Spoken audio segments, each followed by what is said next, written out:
모두 일어나서 찬양합시다.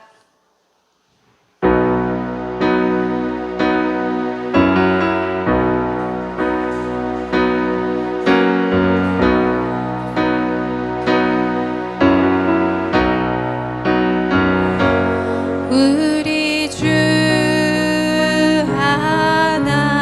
하나님 큰 영광과 존귀를 받기에 합당하신 지금 여기 계신 하나님, 온 천지 만물을 지으시고 다스리는 큰 권능과 능력으로 주의 말씀 이루시리.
나는 전능하신 아버지 하나님, 천지의 창조주를 믿습니다.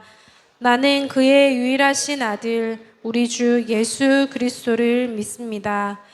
그는 성령으로 잉태되어 동정녀 마리아에게서 나시고 본디오 빌라도에게 고난을 받아 십자가에 못 박혀 죽으시고 장사된 지 사흘 만에 죽은 자 가운데서 다시 살아나셨으며 하늘에 오르시어 전능하신 아버지 하나님 우편에 앉아 계시다가 거기로부터 살아있는 자와 죽은 자를 심판하러 오십니다. 나는 성령을 믿으며 거룩한 공교회와 성도의 교제와 죄를 용서받는 것과 몸의 부활과 영생을 믿습니다. 아멘.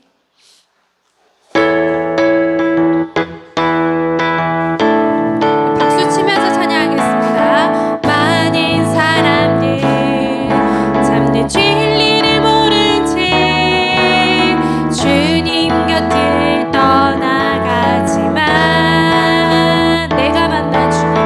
내가 만난 주님은 참 사랑이었고 진리이고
있을지 모르겠지만 나를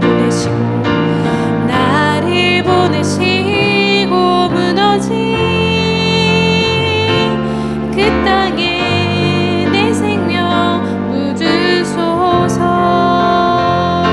나 찬양해 언제나 어디서나 부르신 그 뜻대로 나를 지으신 주의 뜻대로 나 찬양해 영원토록 노래하네. 나를 부르신 대로 주를 찬양하며 살아가리라. 나 찬양해 언제나 어디서나 부르신 그 뜻대로 나를 지으신 주의 뜻대로 나 찬양해 영원토록 노래하네. 나를 부르신 대로 주를 찬양하며 살아가리라. 나 찬양해 언제나 어디서나 부르신 그 뜻대로 나를 지으신 주의 뜻대로 나 찬양해 영원토록 노래하네. 나를 부르신 대로 주를 찬양하며 살아가리라. 나를 부르신 주가 이루어 주시네. 잠시 넘어지더라도 붙잡아 주시네. 나의 걸어가는 길 아시네. 혼자라 생각했던 삶 늘 함께 하셨네. 나 찬양해 언제나 어디서나 부르신 그 뜻대로 나를 지으신 주의 뜻대로 나 찬양해 영원토록 노래하네. 날 부르신 대로 주를 찬양하며 살아가리라. 마지막 나 찬양해 언제나 어디서나 나를 지으신 대로 나를 지으신 주의 뜻대로 나 찬양해 영원토록 노래하네. 나를 부르신 대로 주를 찬양하며 살아가리라. 이 시간 다 같이 하나님과 나만이 아는 줄을 생각하며 묵묵히 참회의 기도를 드리겠습니다.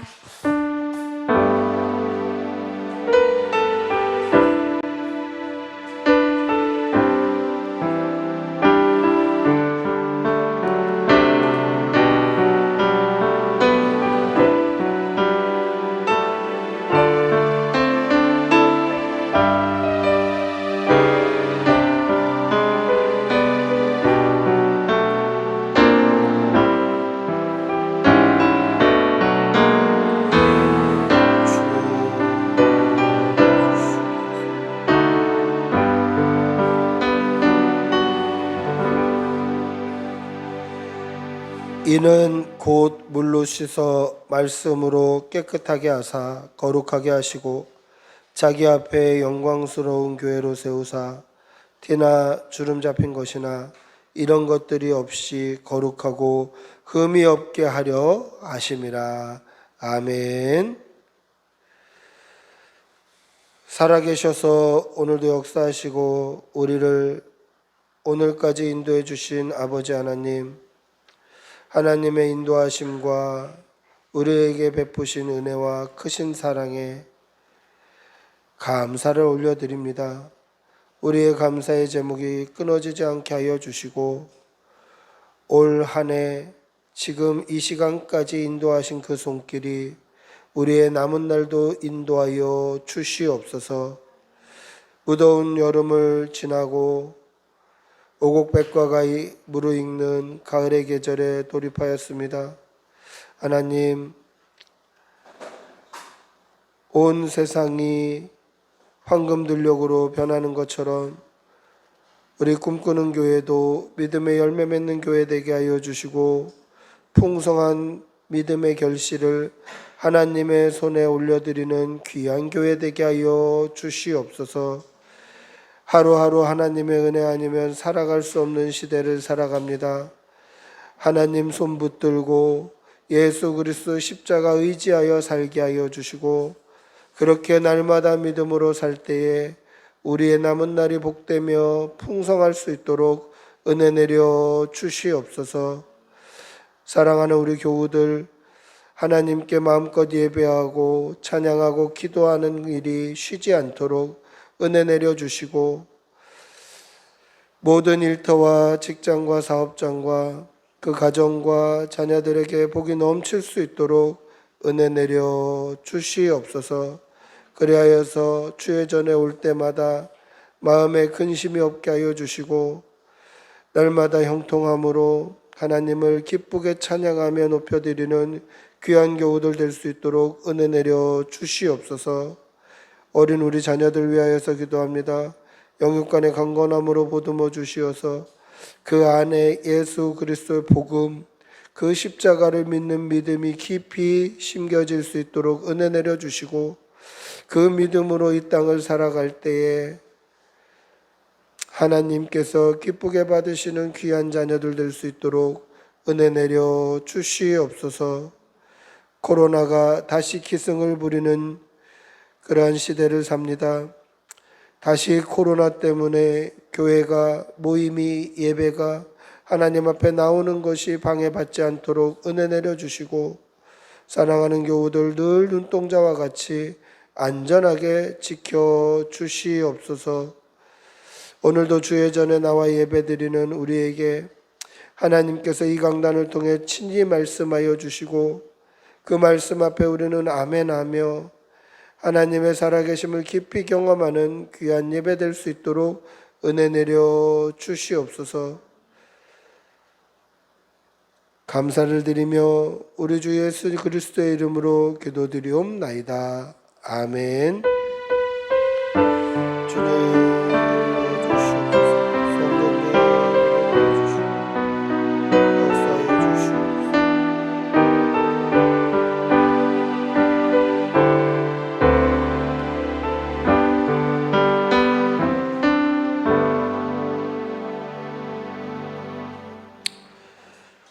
찬송가 64장 찬송하시겠습니다.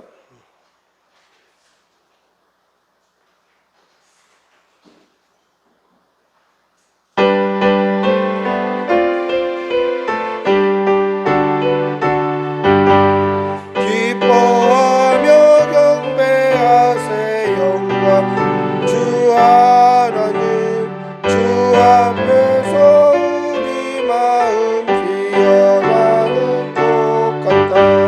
죄와 슬픔 사라지고 의심 구름 거치니 변함없는 기쁨에 주 밝은 빛을 주시네.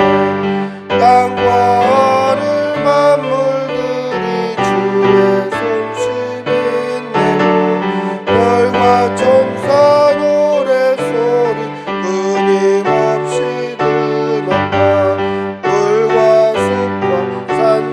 골짜 들판이나 바다 모든 만물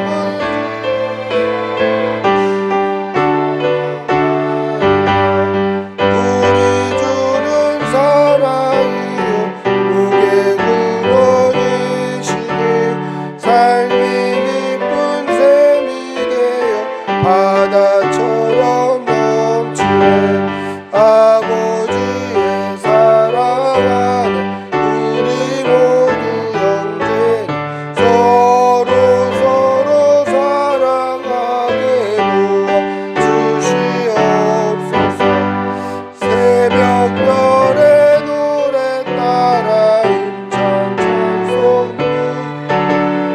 주의 사랑 주리 한맘 되게 하시고 노래하며 행진하여 싸움에서 이기고 승전가를 높이 불러주께 영광 돌리세.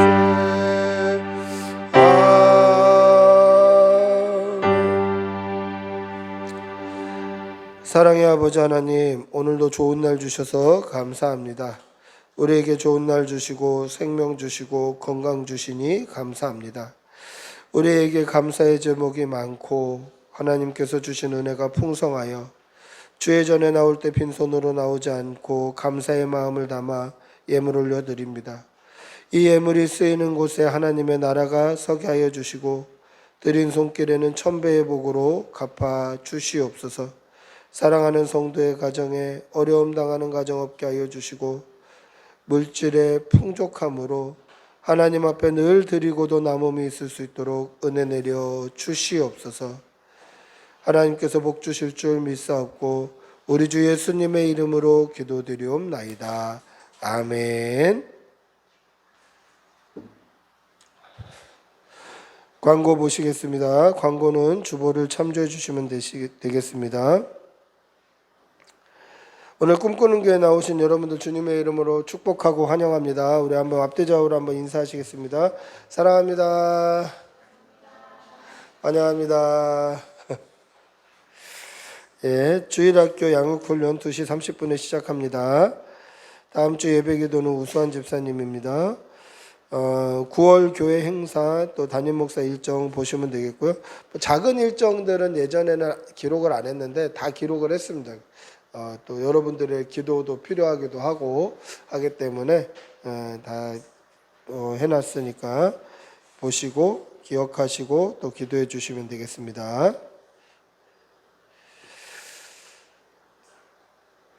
하나님의 말씀 함께 보시겠습니다. 말씀은 요한복음 15장 19절입니다. 요한복음 21장 15절에서 19절.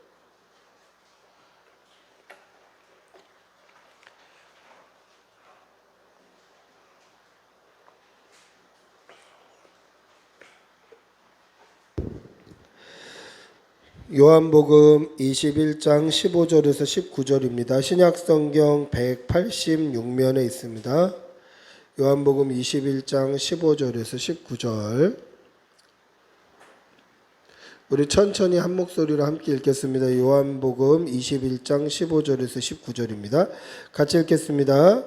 그들이 조반 먹은 후에 예수께서 시몬 베드로에게 이르시되 요한의 아들 시몬아 내가 이 사람들보다 나를 더 사랑하느냐 하시니 이르되 주님 그러하나이다. 내가 주님을 사랑하는 줄 주님께서 아시나이다.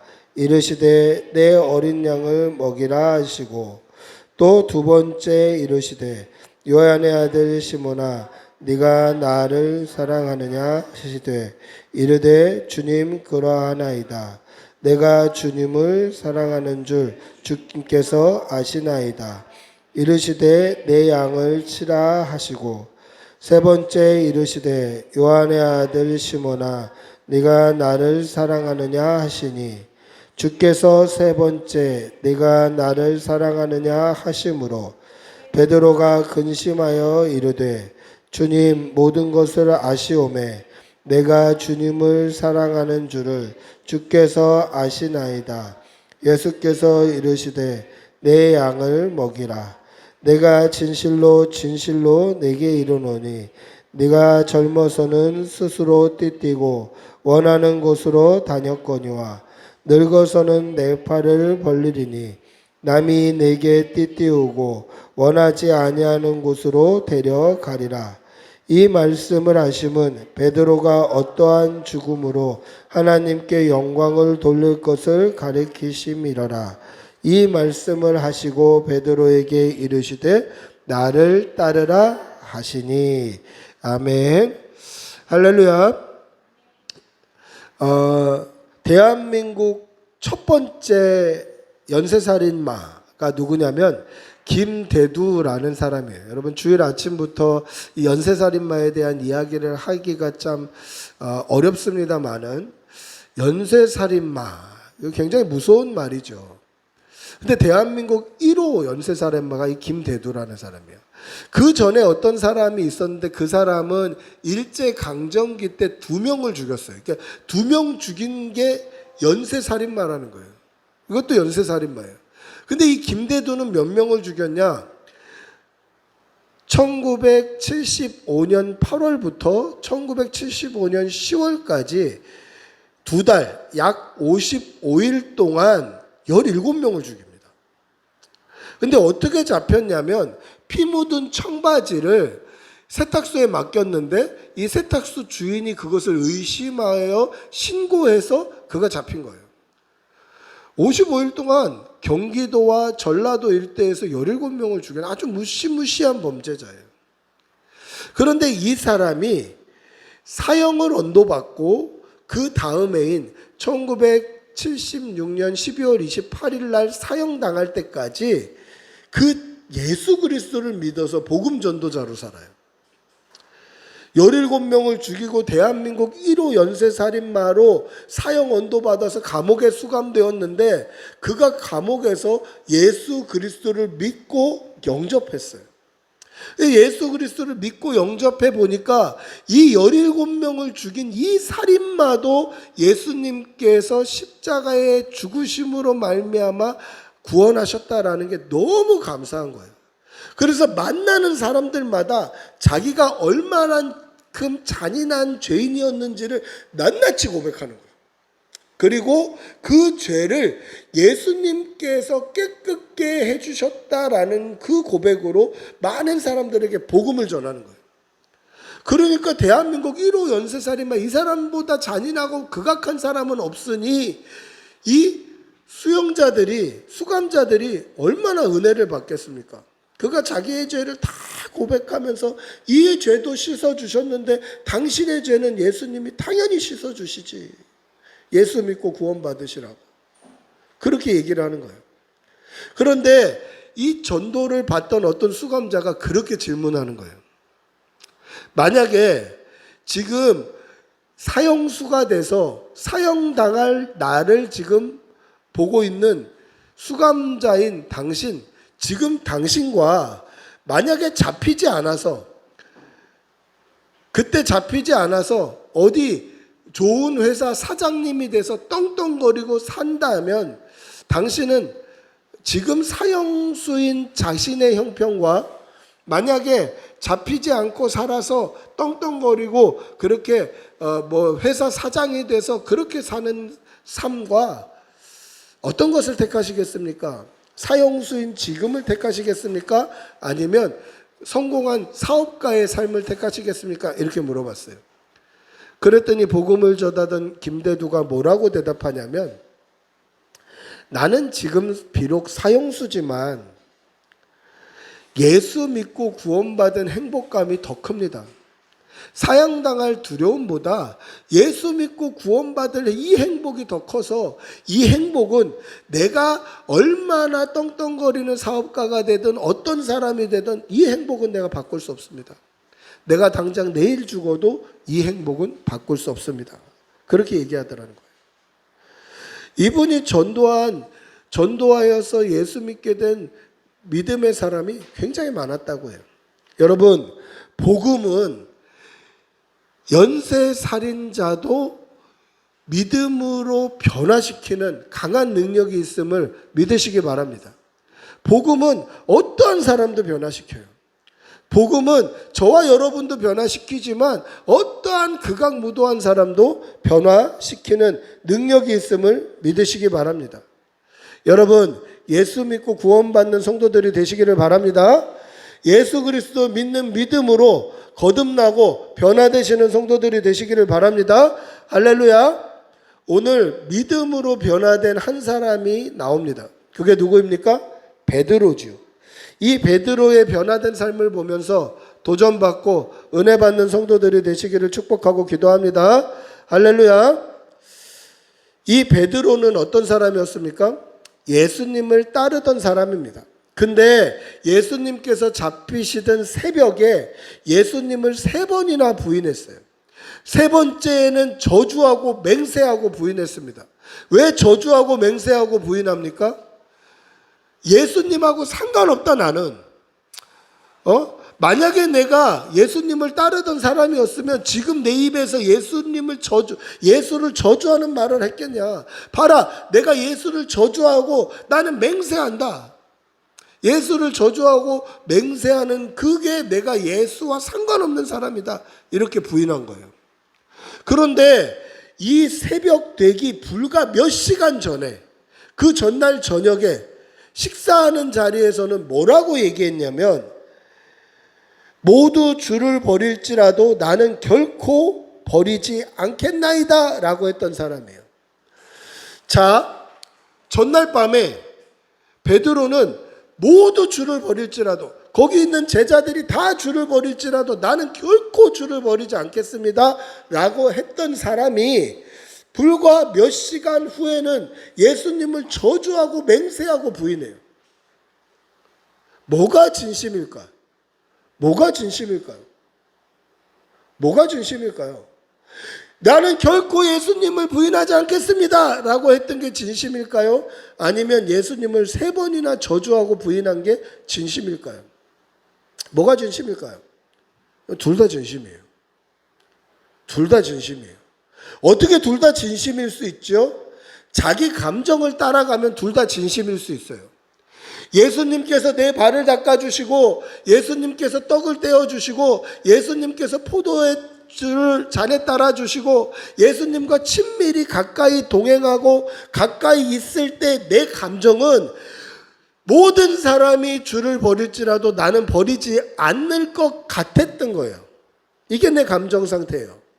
그리고 불과 몇 시간 후에 예수님께서 힘없이 무기력하게 대제사장들의 그 사병들에게 잡혀가시고, 대제사장에게 신문 받으시고, 침뱉음을 당하시고, 멸시를 당하시고, 무시를 당하시는데 한마디도 안 하시는 그 예수님을 바라볼 때, 그때의 감정은 예수님을 저주하고 부인하는 게 그 베드로의 진심이었다는 거예요. 둘 다 진심이에요. 여러분, 내 감정과 내 기분과 내 성향과 내 믿음과 내 마음을 쫓아가면 이거는 형편과 상황에 따라서 언제든지 바뀔 수 있어요. 여러분, 내 믿음 변하지 않을 것 같습니까? 형편과 상황이 어떠면 어떻게 했든지 내가 변할 수도 있어요. 내 감정, 내 직분, 나를 쫓아가면요, 나의 형편이나 상황이 변함에 따라서 언제든지 내 믿음과 감정은 변할 수 있다는 거예요. 내 진심은 언제든지 바뀔 수 있다는 거예요. 그럼 뭘 쫓아가야 됩니까? 예수 그리스도만 바라봐야 돼요. 나를 위해 십자가 지신 예수 그리스도만 바라봐야 돼요. 나를 위해 죽으신 예수 그리스도만 바라봐야 돼요. 나를 위해 부활하신 예수 그리스도만 바라봐야 돼요. 온전히 나를 위해 죽으시고 온전히 나를 위해 다시 살아나신 그 예수님만 바라봐야 돼요. 예수님이 내 삶의 기준이 되어야 돼요. 여러분, 내 믿음 신뢰할 수 없어요. 내 마음 신뢰할 수 없어요. 내가 여태까지 신앙생활했던 신앙의 연륜 신뢰할 수 없어요. 나 신뢰할 수 없어요. 내 감정을 쫓아가면 언제든지 진심이지만 그게 변할 수도 있다는 거예요. 예수 그리스도를 쫓아가시는 여러분들이 되시기를 바랍니다. 우리의 생명 끝나는 날까지 우리 삶의 기준이 예수 그리스도가 되어야 돼요. 내 믿음의 기준도 내가 아니라 예수님이 되어야 돼요. 내 신앙의 기준도 내가 아니라 예수님이 되어야 돼요. 내 마음도 내가 주인이 아니라 예수님이 나의 주인이 되셔야 돼요. 날마다 예수님을 따라 믿음으로 사는 성도들이 되시기를 바랍니다. 베드로는 형편과 상황이 바뀌자 자신의 진심이 바뀌는 거예요. 그 전에는 정말 모두 주를 버릴지라도 나는 주님 버리지 않겠습니다. 진심이었어요. 그런데 불과 몇 시간 후에 예수님께서 아무 말 못하시고 고난받는 것을 보시자 진심이 바뀌는 거예요. 예수님이 나와 상관없다 부인하는 것이죠. 사랑하는 성도 여러분, 그러나 예수님은 이 베드로를 그냥 두지 아니하셔요. 베드로를 찾아오셔서 그 마음을 변화시키십니다.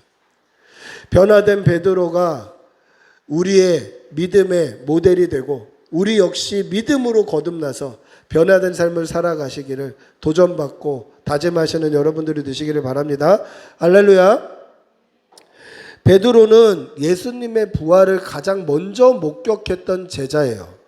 요한복음 20장 3절에 보시면 베드로와 다른 제자가 들어가서 예수님의 그 빈 무덤을 눈으로 확인해요. 여기서 다른 제자가 누구냐면 바로 요한복음의 저자인 요한이에요. 요한복음을 읽다 보면 그런 표현들이 종종 등장해요. 예수님이 사랑하시는 그 제자가, 또는 예수님의 사랑받는 제자가, 또는 다른 제자가. 그러니까 자기를 3인칭화 시켜서 쓴 거예요, 요한이. 요한과 베드로가 예수님이 부활하신 증거를 가장 먼저 봐요. 무덤에 들어갔는데 시체가 없다. 그 말은 뭡니까? 시체가 살아났다라는 거예요. 거기 있지 않는다라는 거예요. 부활의 증거를 본 거예요. 베드로가 부활의 증거를 봤어요. 그리고 안식 후 첫날 사람들이 두려워서 모여 있을 때, 제자들이 한 방에 다 모여 있을 때 문이 다 잠겨 있는데 예수님께서 그 사이로 들어오셔서 바람을 내뿜으시고 성령 받아라. 그리고 평강을 주셔요. 그때 부활하신 예수님을 베드로가 만났어요. 제자들이 다 예수님을 만났기 때문에 예수님을 만난 거예요. 다만 그 자리에 없었던 도마만 8일 후에, 8일 후에 다시 예수님을 만나요. 그때에도 제자들은 예수님을 만났어요. 그러니까 베드로는 3번 증거를 봤죠. 처음에 빈 무덤을 봤어요. 부활하신 예수님을 증거로 본 거예요. 그리고 두 번째, 부활하신 예수님을 만났어요. 예수님이 평강 주셨을 때 만났어요. 세 번째, 또 어떤 증거를 봤죠? 도마를 만났을 때에 베드로는 한 번 더 예수님을 만나요. 자, 베드로가 어떤 사람입니까? 예수님이 어떻게 되는지 보려고 대제사장의 집까지 들어갔던 사람이에요. 제자들은 다 도망갔어요. 예수님이 잡히셨을 때 다른 제자들은 다 도망갔어요. 그런데 베드로만 유일하게 어떻게 되는지 보려고 그 자리까지 갔었어요. 열심히 있었던 거예요. 그리고 베드로와 요한은 예수님께서 부활하신 그 무덤에 가보셨어요. 가봤어요. 예수님이 진짜 부활하셨는지 그 무덤에 들어가서 눈으로 확인했어요. 그러면 부활하신 예수님을 만났을 때 어때야 될까? 예수님이 어떻게 하실까? 거기까지 따라가는 그 열정. 그리고 예수님께서 부활하신 그 증거를 보기 위해 무덤까지 쫓아갔던 그 열정. 그러면 예수님께서 부활하셨으면 어떻게 해야 될까요? 아, 주님 부활하셨군요. 진짜요. 이제 우리가 사람을 한번 낚아봅시다. 이제 복음을 전해봅시다. 이제 부활하신 예수님이 오셨으니 우리가 다시 하나님의 나라를 세워봅시다. 이래야 이 감정 텐션이 유지되는 것 같아요. 근데 어떻게 하냐면 나는 이제 물고기 잡으러 가야 되겠다 그래요. 제가 이 말씀을 몇 번이나 묵상하면서 베드로의 감정을 한번 쫓아가 보려고 그랬거든요. 어떤 감정일까? 예수님이 잡히실 때에 칼을 빼갖고 종의 귀를 잘랐던 사람이에요. 엄청나게 열정적이죠. 제자들은 다 도망갔어요. 근데 자기는 도망갈 수 없었어요. 예수님이 어떻게 되나 보려고 마지막까지 예수님을 쫓아갔던 그 열정적인 감정. 그리고 예수님께서 부활하신 것을 눈으로 보기 위해 무덤까지 쫓아가서 들어가 봤던 그 열정. 근데 이 감정이, 이 텐션이 쫙 가다가 갑자기 부활하신 예수님을 2번이나 만난 이후에 나는 물고기 잡으러 가야 되겠다 이렇게 푹 꺼져요. 감정을 쫓아가 보니까 그렇게 보이더라는 거예요. 제가 볼 때는 그랬어요. 왜 이런 감정의 기복이 있을까? 왜 그랬을까? 그 이유는 예수님 보기가 미안했던 거예요. 죄송스러웠던 거예요. 결정적인 순간에 부인하고 배신했던 게 죄송했던 거예요. 그래서 물고기를 잡으러 가는 거예요. 여러분, 죄책감은 주님과 멀어지게 만들어요. 내가 이 죄책감을 가지고 있으면 주님과 멀어져요. 그럼 어떻게 해야 됩니까? 죄를 지었으면 십자가 붙잡아야 돼요. 죄를 지었으면 십자가 붙잡아야 돼요. 주님을 떠나는 게 아니라, 하나님을 떠나는 게 아니라, 교회를 떠나는 게 아니라 어떻게 해서든지 십자가 붙들고 다시 주님께 엎드려야 돼요. 여러분, 날마다 십자가 붙드시는 성도들이 되시기를 바랍니다. 할렐루야. 베드로는 죄책감 때문에 주님을 떠나는 거예요. 그런데 문제가 뭐냐면 베드로만 떠나는 게 아니에요. 부활하신 예수님을 만난 이후에 나는 물고기 잡으러 가겠다라고 할 때 거기를 같이 가는 제자들이 있어요. 즉 내가 영적으로 다운되면요, 나만 다운되는 게 아니라 나와 교제했던 사람들도 영적으로 같이 다운돼요. 그래서 우리는 어떻게 해야 됩니까? 다시 십자가 붙들고 회복하고 다시 은혜를 받기를 간구하고 다시 말씀 앞에 서고 다시 믿음으로 살기를 날마다 몸부림쳐야 돼요. 여러분, 제가 만약에 시험 들어서 제가 다운되면요, 여러분들도 같이 다운되는 거예요. 영적으로. 제가 얼마 전에 아내하고 그런 얘기를 했는데, 성도는 시험 들면 교회를 떠나지만 목사는 시험 들면 교회도 못 떠나요. 어떻게 해서든지 회복해야 되는 거예요. 여러분, 다시 일어서시고 다시 십자가 붙들고 다시 믿음으로 살아가는, 날마다 거듭나고 회복되는 은혜를 맛보시는 성도들이 되시기를 축복하고 기도합니다. 할렐루야. 물고기 잡으러 간 베드로는 밤새도록 한 마리도 못 잡았습니다.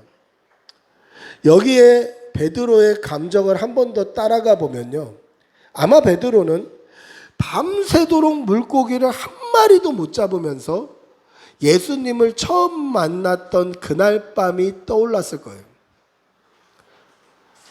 드라마처럼 회상씬이 쫙 떠올랐을 거예요.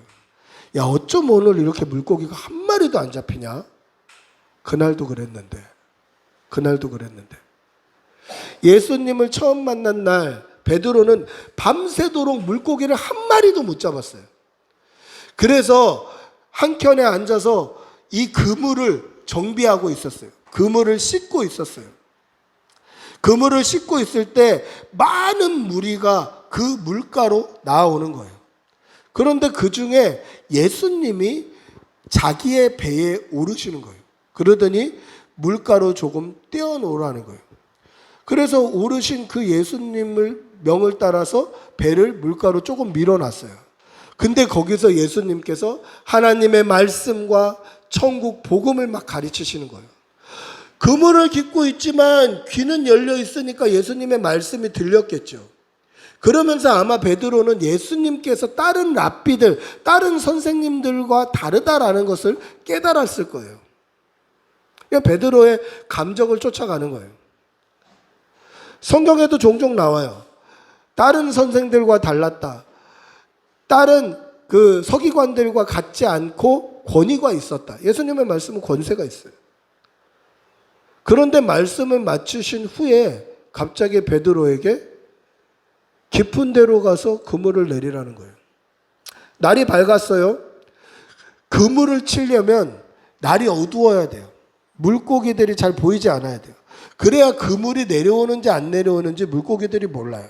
그리고 깊은 데로 가서 그물을 내리면 그 소리 때문에 물고기들이 밑으로 다 빠져나가요. 얕은 데에서 그물을 내려야 돼요. 그런데 지금 그물 다 씻어놨는데 예수님이 깊은 데로 가서 날도 밝았는데 그물을 내리라는 거예요. 그러려면 물고기를 모아서 뭔가 보이지 않는 외력이 물 위로 물고기를 받치고 있어야 물고기가 잡혀요. 상식적으로는 맞지 않아요. 낮에 깊은 데로 가서 그물을 내리는 거 말도 안 되는 얘기예요.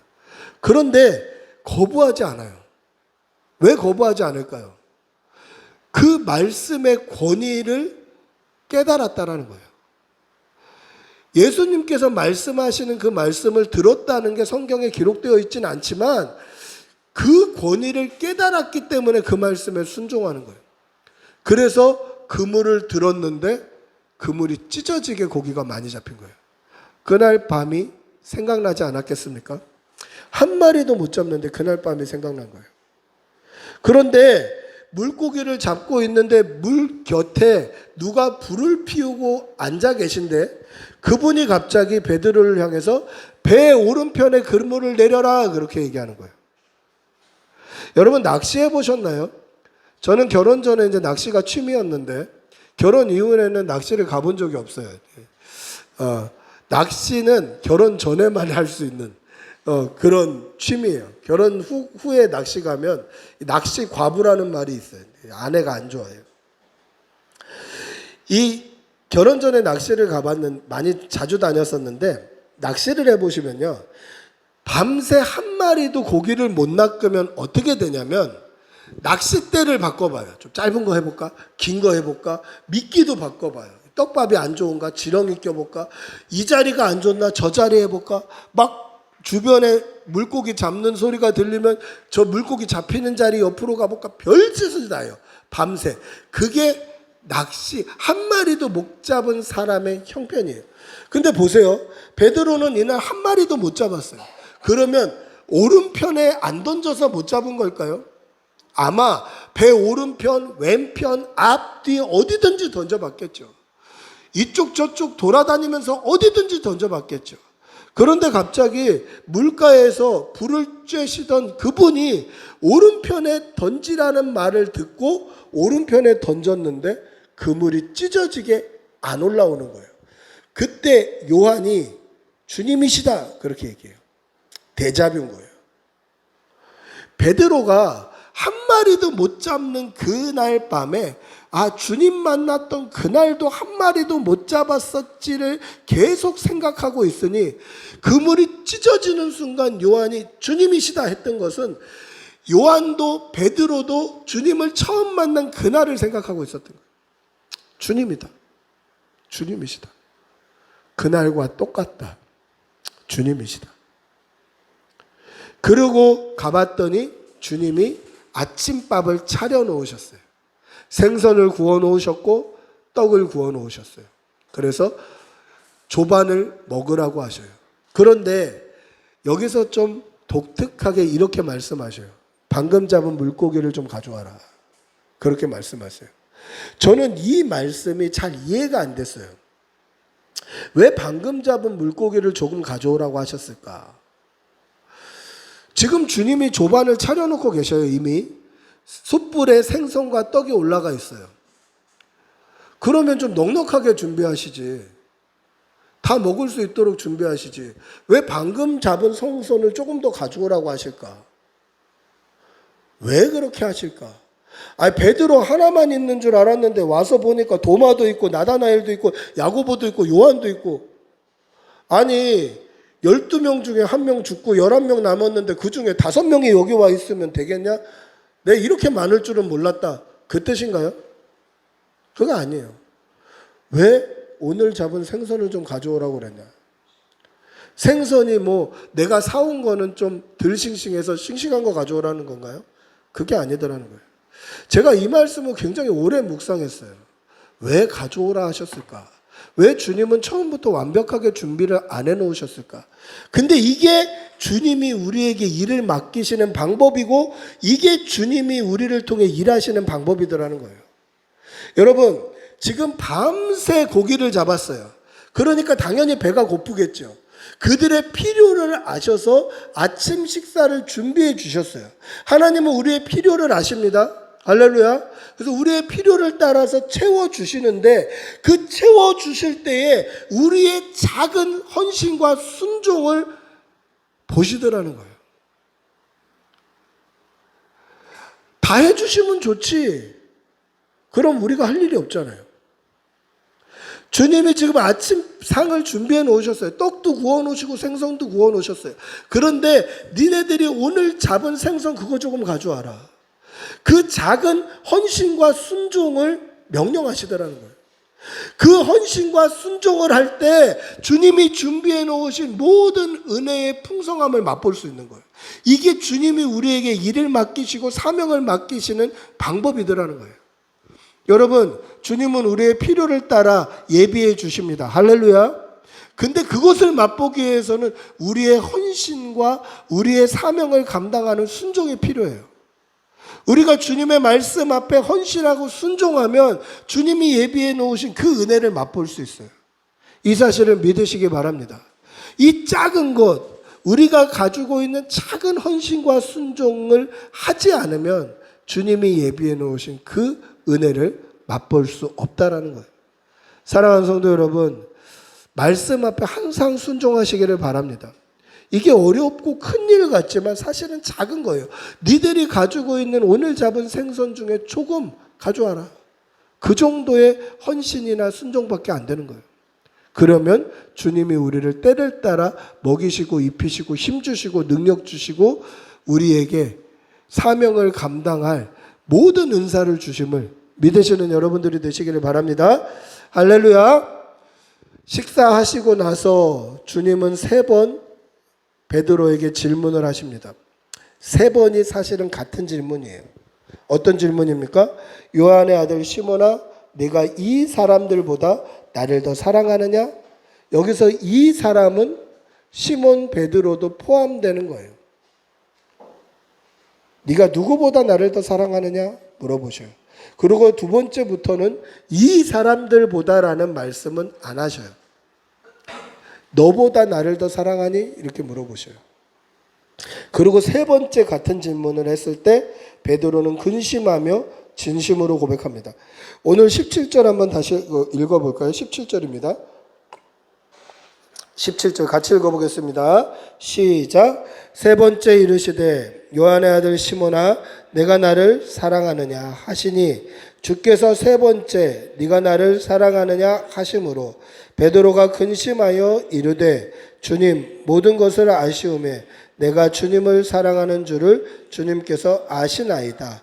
예수께서 이르시되 내 양을 먹이라. 왜 근심을 했을까요? 자기가 진심으로 주님을 사랑하는지 생각해 본 거예요. 나 진짜 주님 사랑하는 거 맞나? 나 진짜 주님 사랑하는 거 맞나? 내 자신보다 주님 더 사랑하고 있나? 왜 이걸 물어보셨을까요? 베드로는 자기 자신을 주님보다 더 사랑했던 사람이에요. 그래서 결정적인 순간에 배신했어요.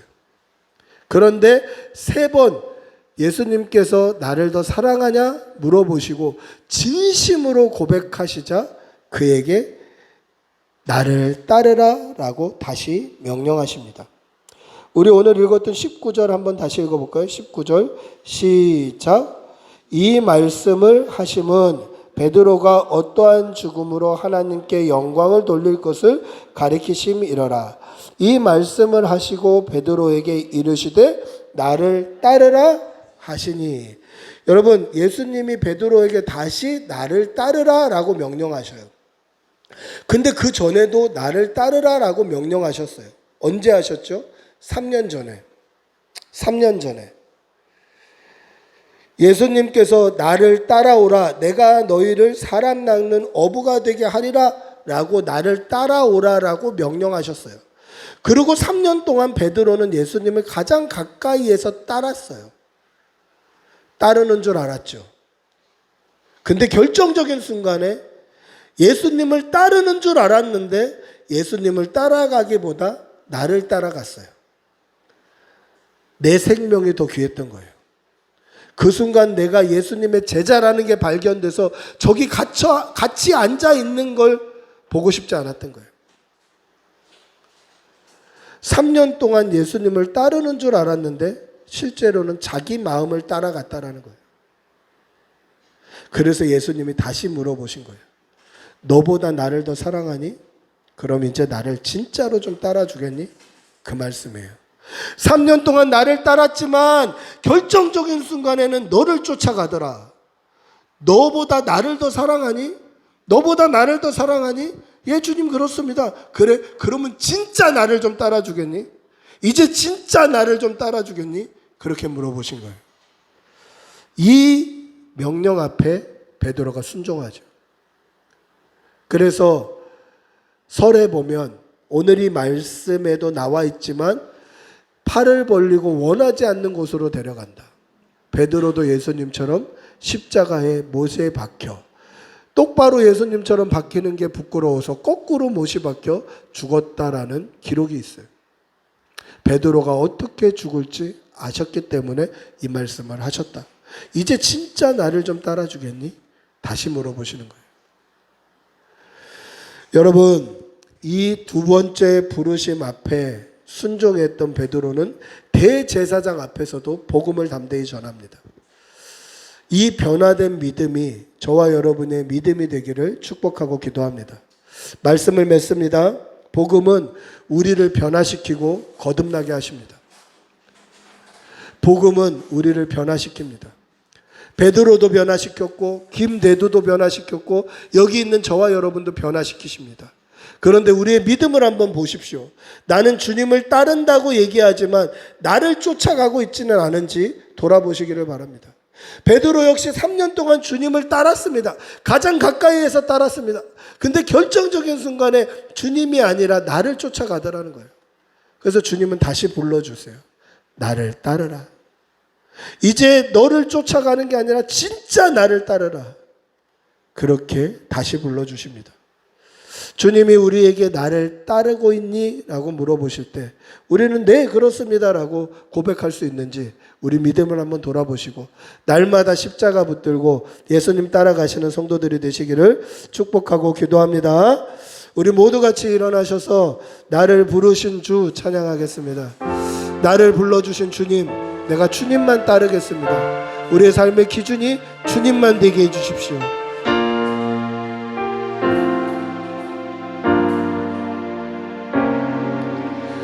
나를 부르신 주가 이루어 주시네. 잠시 넘어지더라도 붙잡아 주시네. 나의 걸어가는 길 늘 동행하시네.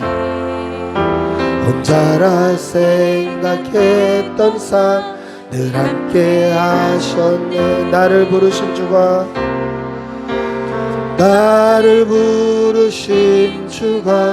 이루어 주시네. 넘어지더라도 붙잡아 주시네. 나의 걸어가는 길 늘 동행하시네. 혼자라 생각했던 삶 늘 함께 하셨네. 나 찬양해 언제나 어디서나 부르신 그 뜻대로 나를 지으신 주의 뜻대로 나 찬양해 영원토록 노래하네. 나를 부르신 대로 주를 찬양하며 살아가리라. 우리 두 손 높이 들고 한번 같이 기도합시다. 하나님, 우리 생명 끝날 때까지 내 마음 쫓아가지 않고 내 감정 쫓아가지 않고 내 상황과 형편 쫓아가지 않고 오직 예수님만 기준으로 십자가 붙들고 예수님만 따라 살겠다고 우리 다짐하는 마음으로 주님 한번 크게 부르고 같이 기도하겠습니다. 주님, 아버지, 하나님, 주님만 쫓아가게 하여 주시옵소서.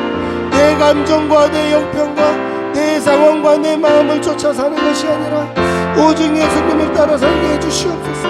하나님, 내가 지금 예수님 쫓아 살고 있다고 생각하고 있지는 않은지 돌아보게 하여 주시고 내가 정말 전심으로 주님 쫓아 사는지 전심으로 믿음 쫓아 사는지 하나님, 날마다 우리 믿음 돌아보며 살게 하여 주시옵소서. 우리 베드로에게 두 번이나 말씀하셨던 것처럼 하나님, 우리도 예수님만 쫓아 살게 하여 주시옵소서. 믿음으로 살게 하여 주시옵소서. 믿음으로 살게